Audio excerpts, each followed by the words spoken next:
So, what's up, Vinyl Maniacs, and welcome back to the channel for what might as well be the very last episode for 2023, since in a few days I'm leaving for my well-deserved Christmas and New Year's Eve vacations. Before leaving, I need to pack a couple of albums that I recently sold and have them shipped to their new owner.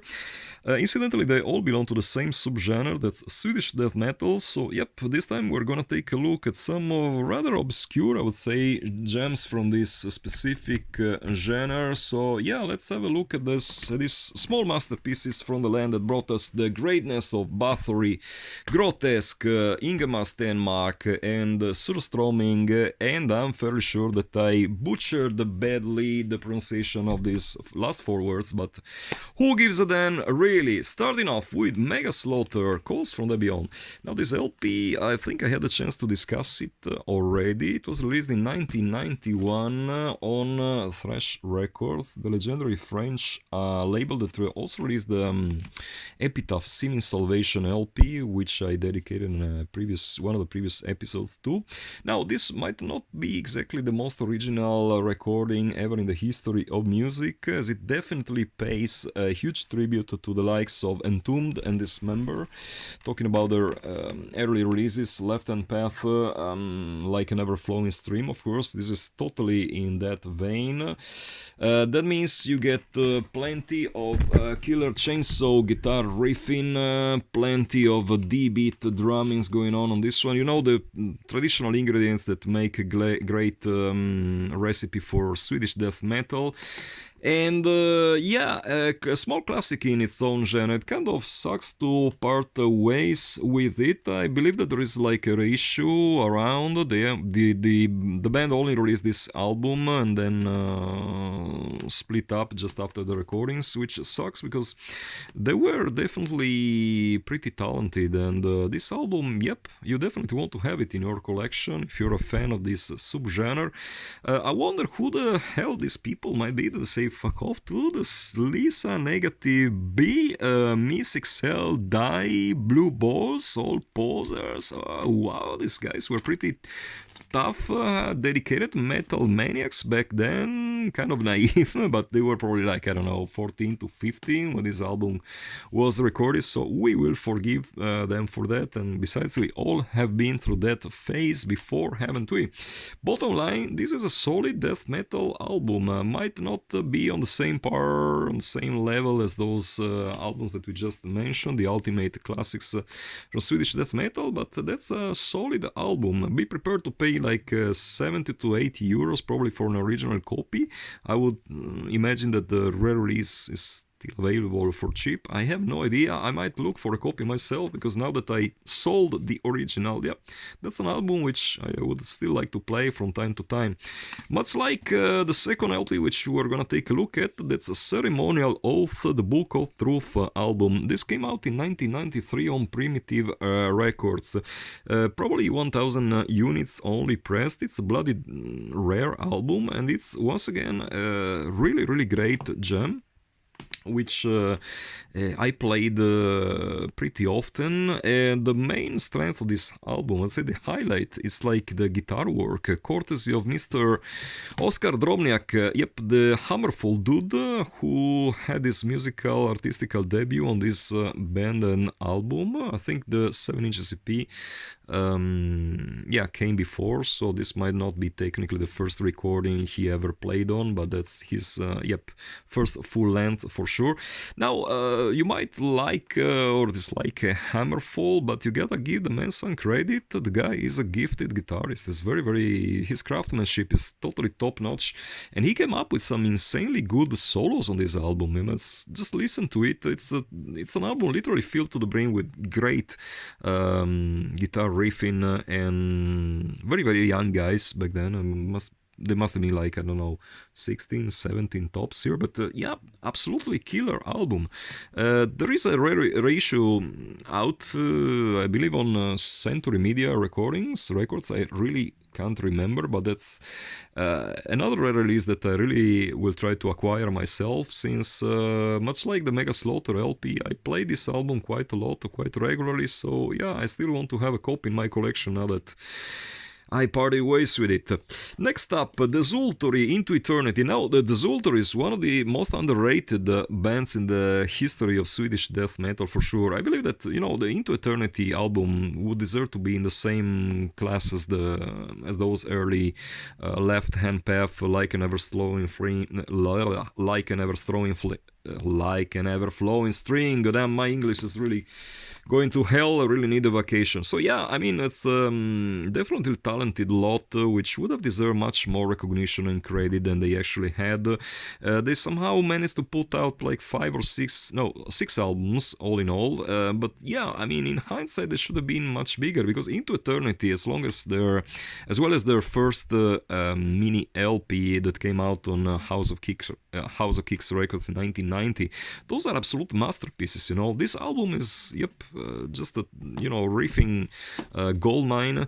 The vinyl release, I mean, this was actually released as a CD only pressing on Metal Blade Records in 1993, if memory serves me well, and it wasn't until 2011 that War Anthem Records from Germany came up with a vinyl ratio. Now, War Anthem Records was a pretty killer label. They had also a really, really nice mail order. I remember I placed several orders to them back in the day. I really don't know if they're still active nowadays. They were responsible for a number of great vinyl reissues, among which I would like to remember the first Asphyx album released after the reunion with Martin van Drunen, that's Death the Brutal Way. And they came up with a pretty killer vinyl release. You might notice that this album was released as a gatefold edition, and comes on this, this is my obsession, this glossy paper cover. You know that I'm a big fan of glossy paper covers, because you can tell how vibrant the colors are thanks to the addition of glossy paper. This whole thing just looks so much better, so noble. Everything about it is so nice looking that really this is a thing of beauty. My only minor complaint with it is that it was pressed at GZ, the infamous pressing plant from Czech Republic, and as a result it suffers from those flaws that are typical of this pressing plant. Like, for instance, the central label, when you tell GZ to press the central labels in black, they always come up with this pale grayish looking color, which doesnn't really do justice to the beauty of the album.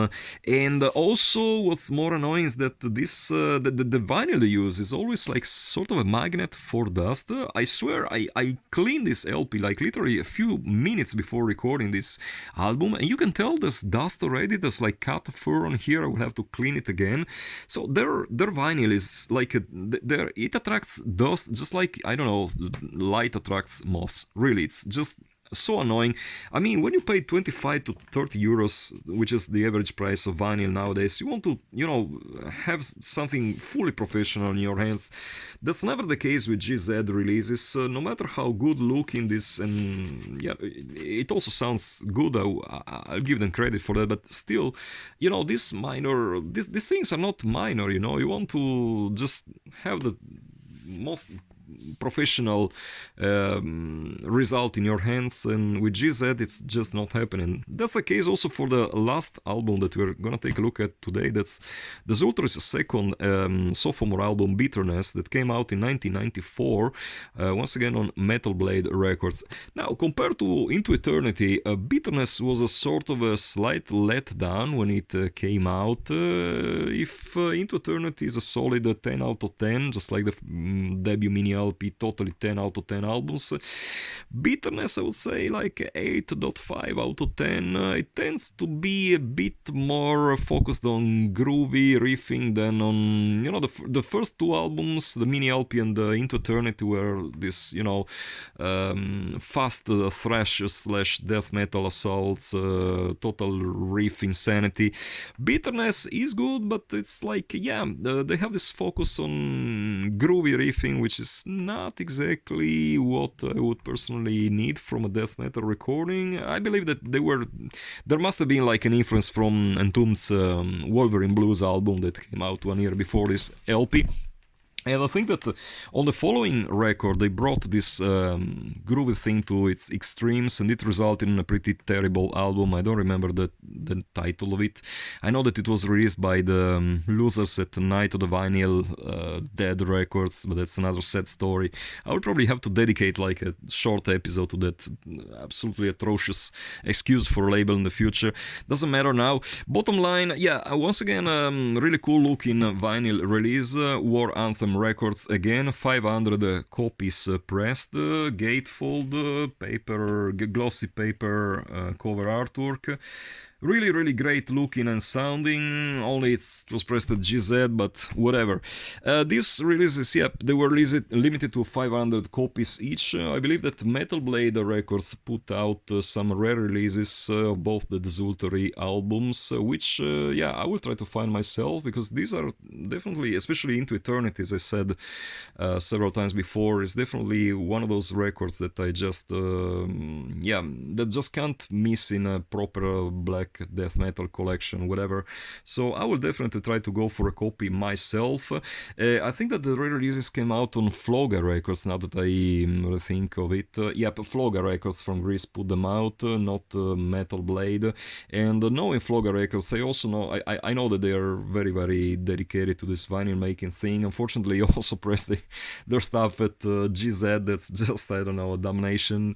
But yeah, I mean, I will try to look up for a copy of the reissues. So guys, I think that does it for this time. Thank you once again for your attention, and I hope you found this content interesting. As usual, I close my episodes reminding you that if you have an offer for any of the records from my collection, just feel free to get in touch. There's nothing to lose. The easiest way to do that, it's as usual dropping me a line by email, oldschoolmetalvinyl@yahoo.com.